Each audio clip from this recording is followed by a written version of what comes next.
ॐ सहना भवतु सहनौ भुनक्तु सह वीर्यङ्करवावहै तेजस्विनावधीतमस्तु मा विद्विषावहै। ॐ शान्ति शान्ति शान्तिः। हरिः ओम्। Good morning. This is our Sunday Vivekananda Study Circle class from IIT Madras. The topic for today is Success the Vivekananda Way. I'll briefly present some points for your reflection. Let us begin with the question, what is success?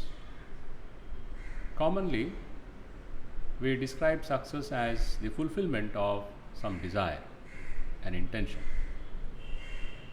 And for most of us, these desires revolve around material prosperity, happy relationships, recognition, and so on. But the harsh reality of life is that many of our desires are not fulfilled for various reasons. Maybe they are unrealistic, hazy, not clear, no passion behind them. Maybe our will is weak. Maybe the circumstances are very unfavorable, and so on. So we are often forced to suppress some of our desires, or sometimes we try to ignore them. And if we are fortunate, we learn how to transcend them. We think a lot, we plan, we struggle, we compete with ourselves and others, we experiment, we hope, we dream, and we pray and we worship. And then we see some of our desires are fulfilled. But still we are left with more desires and a sense of unfulfillment. So we come back to the question, what then is success? I thought getting a seat in IIT was success in life. Now after coming here, immediately the goalpost has shifted. Success means something else. Getting this much of fellowship, or scoring these CGPA marks, or having these publications, or getting a job after this. Every time the goalpost keeps shifting, and I seem to still be left with this feeling that I have not really succeeded. There is so much to do, something else to do. When we pursue our desires in the world, we should keep in mind three things. First, success in life means we should seek success in two dimensions, in the outside world and in our inside world. In our work outside and in our work inside. We will see what it means. Second point, success is not just arriving at a goal. Success is also a process. Success can be said as a work in progress. Third point, our goals should be governed by a strong inner life rooted in ideals. Our goals in the world outside should be governed by a strong inner life which is rooted in values, principles, ideals. I will read one longish quotation from Swami Vivekananda. Swamiji writes, "One of the greatest lessons I have learnt in my life is to pay as much attention to the means of work as to its end. There is a desire, there is an intention, I want to fulfill it, and there are means for it. Swamiji says, I have learnt this secret, great lesson, which is pay as much attention to the means as to the end, the goal. He was a great man from whom I learnt this, and his own life was a practical demonstration of this great principle I have been always learning great lessons from, that one principle, and it appears to me that all the secret of success is there, to pay as much attention to the means as to the end. Getting that certificate is my end goal. Whether I bribe someone or I copy, that doesn't matter to me." No, Swamiji says it cannot be like that. The means is as important as the end.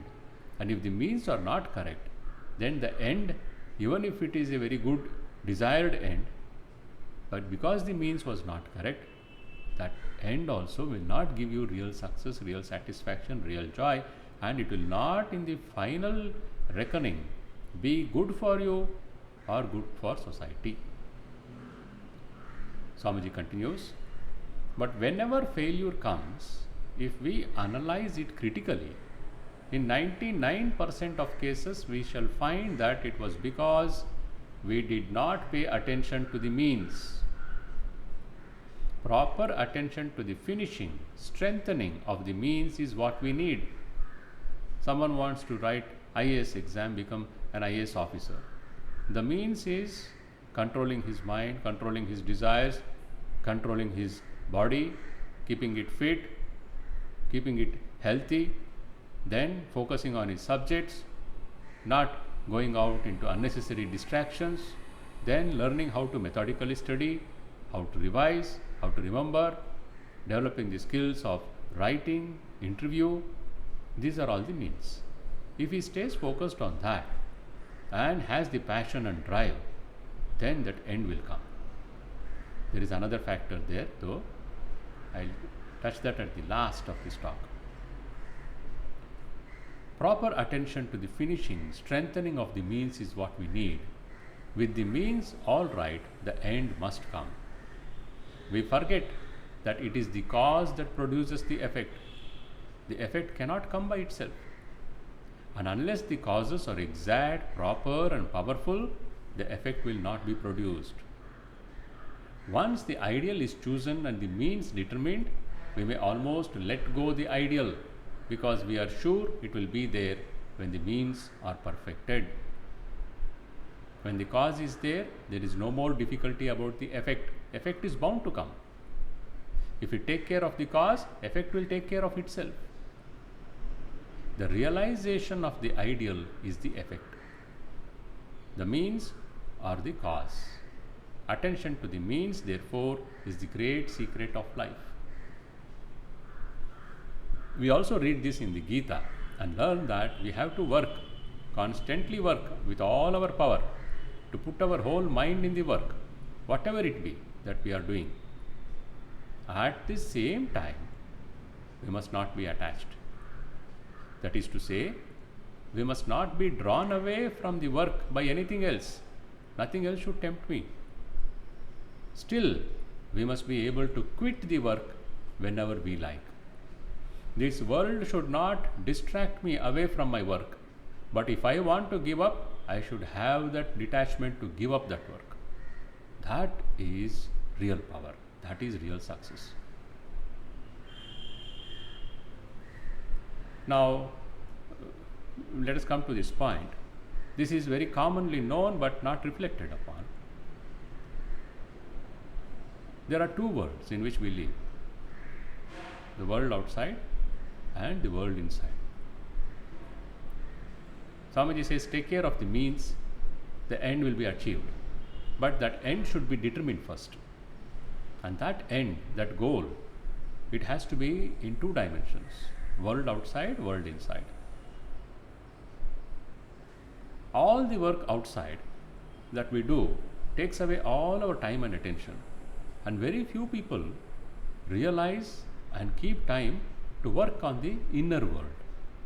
Whole day, 24 hours, they are immersed in the outside world, achieving the goals outside, and not at all taking care of the inner world.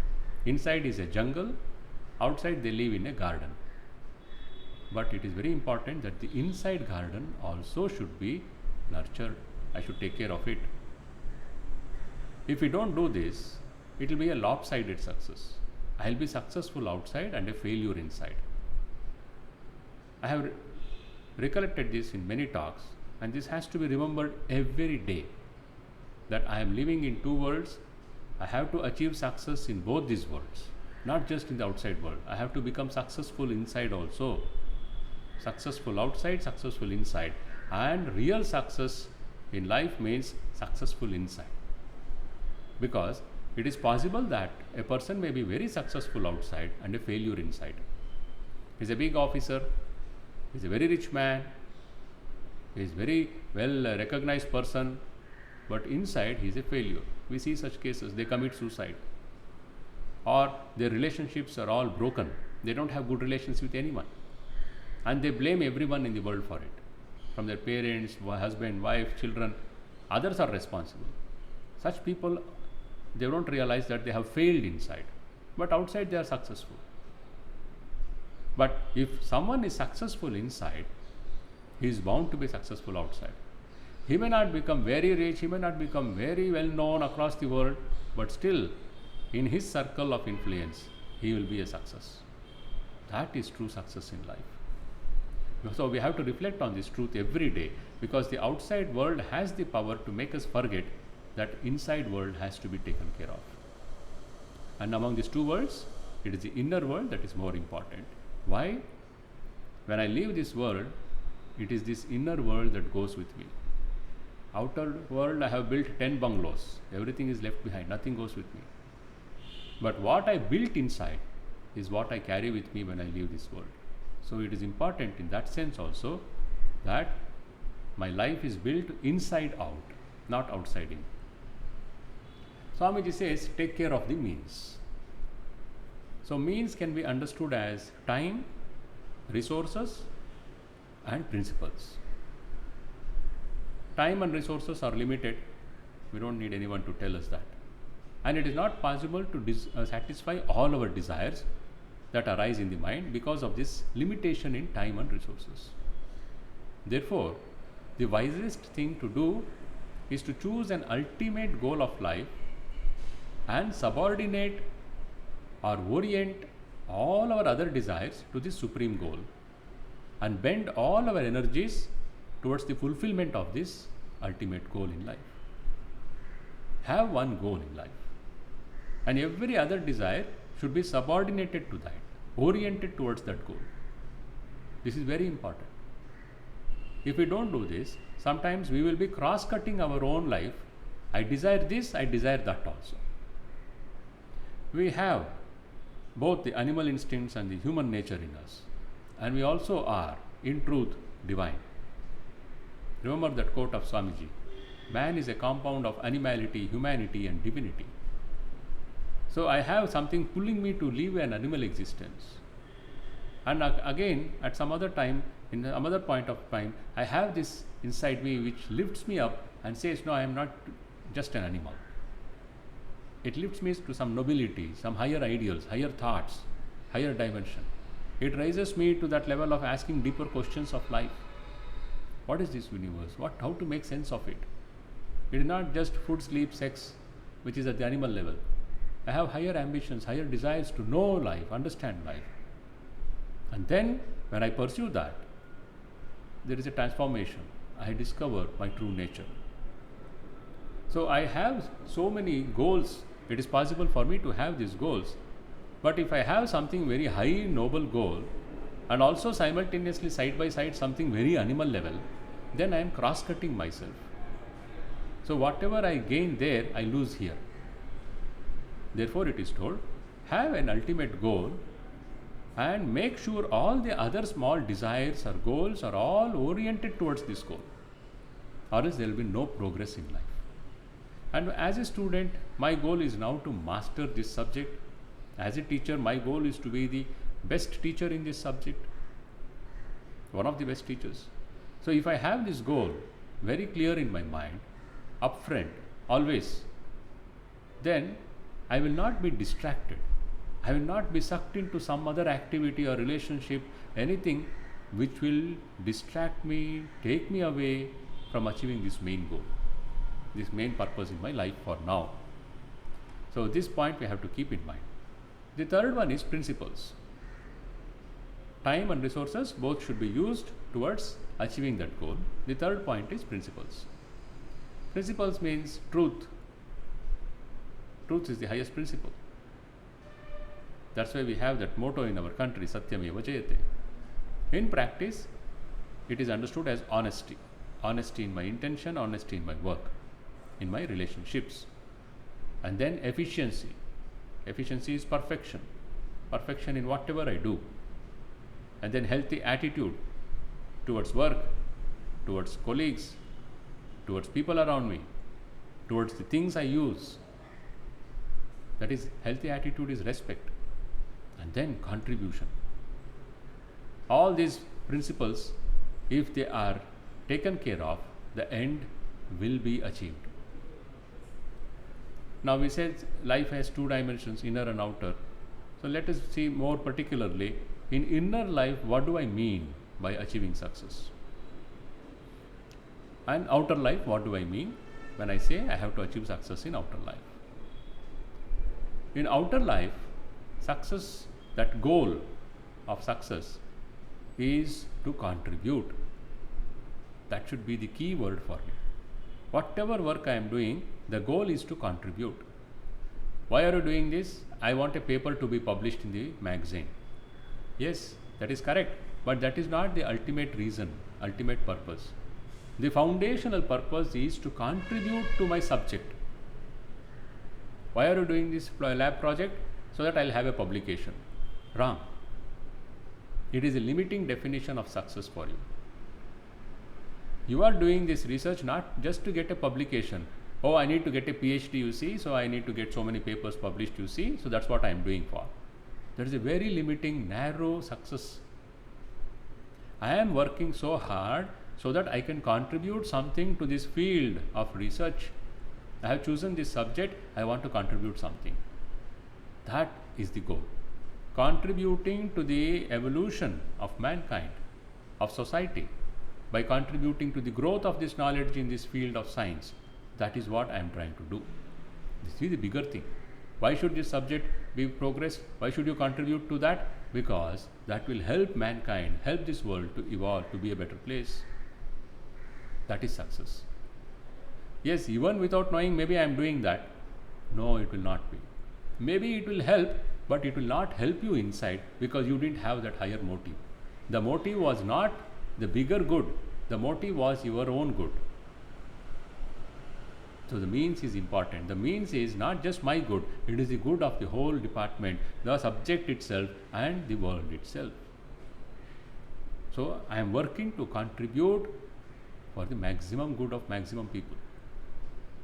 Second, this contribution, if it has to come through, I have to focus on perfection. Whatever work I do, it will be perfect.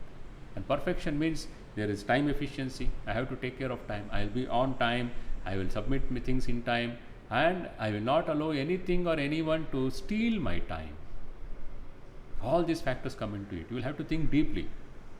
What does it mean to be perfect, achieve perfection in work? It means perfection demands time and resources. And it demands a full concentration. And it demands sacrifice. I would love to go with them to a picnic, but I will not go because I have this report to do. I have this project to fulfill. I have this commitment to fulfill, so I cannot go. I am sacrificing it. So perfection, success means perfection, and this perfection means it includes all this, involves all this. Taking care of time, not allowing people or things to steal away my time and my energies, and then sacrificing things. And this work should be rooted in our inner values. Whatever work I am doing, it should be rooted in my inner values. That is all these things which I told. It is possible that I will achieve excellence in work and maybe contribute. My primary purpose is to contribute to myself, and in the process, if someone also gets benefited, that's okay. That is not ideal. You see, what he's saying is, you see, I am doing this for my own good. And in that process, if the department gets benefited, okay. We are not even talking of that. That is a lower level. I am doing it for the good of the subject. And in the process, if my good also comes, welcome. This is the correct way. Most people do the other way. And no, some people do other way, and most people don't do at all bigger good. It is only my good. I don't care if department happens, anything, subject is improved or not. I need a PhD because I need to get a job. A very narrow definition of success. And this definition of success will not do good to him finally, and it is definitely harmful to society. Better than is that fellow who says, I am trying to do good to myself, but if good happens to society, okay, let it be good also. But he is also not better than this, much better than this first fellow.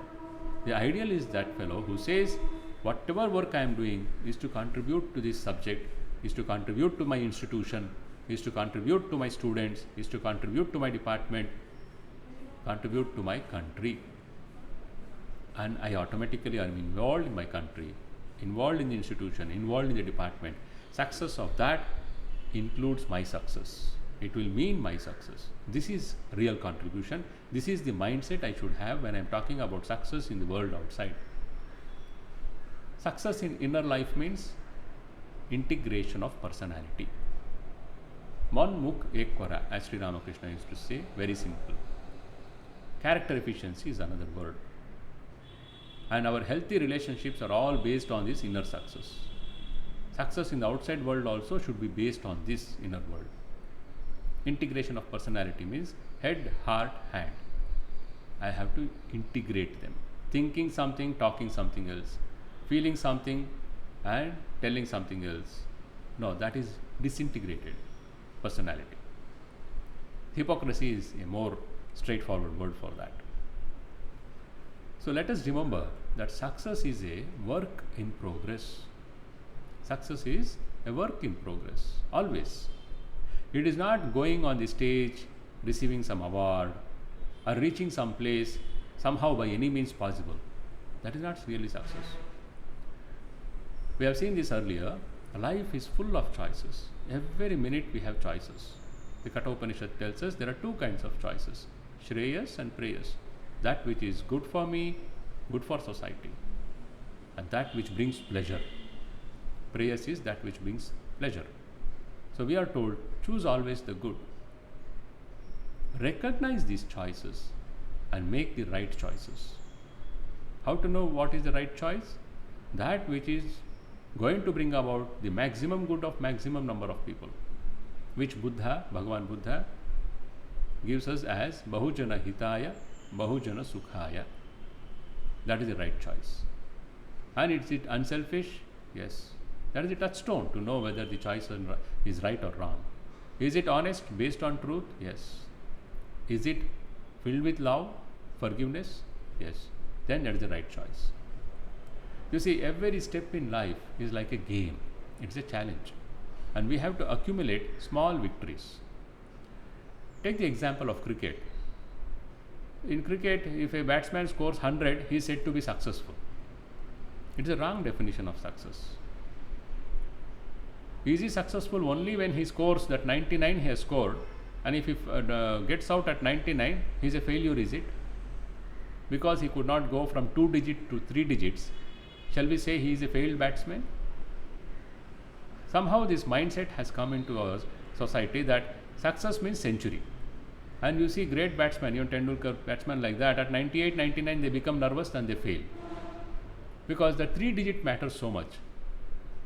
But we forget that these 3 digits, if I have to reach, there are 99 runs I have to accumulate. Singles, twos, fours, one sixer. All of them contributed to my coming near this 3 digit. And each run is important in this. 100 does not come by itself. There are 99 runs behind it. And those runs are accumulated through every ball. First he has to save his wicket, defend every ball, or score a run from that every ball, other ball. So facing the ball and not giving up the wicket, and in the process also accumulating runs, that is success. It is not reaching 100. Doing this process is the success. But as in this cricket game, in life also, we think reaching there is success. And we forget it is a game. And when it becomes reaching there is the success, there is no happiness in life. He will be full of tension until he reaches 100. And he has forgotten that process was to be enjoyed. And that process is what is life. Time is limited, resources are limited. Your energies will end. You cannot score more than that. You will get tired. So in this process, you have to live your life. And it is not a single journey. There is a partner. There are so many people you have to go along with. That is life's journey. And please remember, it is not possible to be always successful at all times, everywhere, in every undertaking. It is not possible. And nor is it necessary. Real success lies in choosing the right goal and attaining it. In choosing this goal, we should keep one thing in mind, that is to make sure that the goal lies within our capacity to attain. It should be within my capacity to attain, either in worldly life or in spiritual life. And after attaining a lower goal, we should strive for the higher goal. And our life should be a progressive movement from fulfillment to fulfillment, not from frustration to frustration. There may be some failures in life, but our life as a whole should not be a failure. Please keep this in mind. It is a gradual progression, and I have to take care of the present moment. So we could do one thing. When I have decided what is my goal in life, it is to contribute, it is to achieve excellence in my work outside, it should be perfect in that work, whatever work I am doing should be perfect, and that will be done as a contribution, and this work will be rooted in my inner values, and my inner values stem from this integration of my personality. Mon mukh ekvara, integration, head, heart, hand will be integrated, and I will be basing myself on this truth, honesty, efficiency, healthy attitude, respect, spirit of contribution, all this, and then I will contribute to the society and myself. This is what I have to keep in mind. In simple sentence, we can say true success is character efficiency in the world within and productive efficiency in the world outside. This is what Swami Vivekananda wants us to achieve. Have the character strength inside, and outside it will manifest as productive efficiency. Let us hope and pray to have this wisdom and strength and achieve such success for our good and good of our society. Shri Ramakrishna Arpanamastu.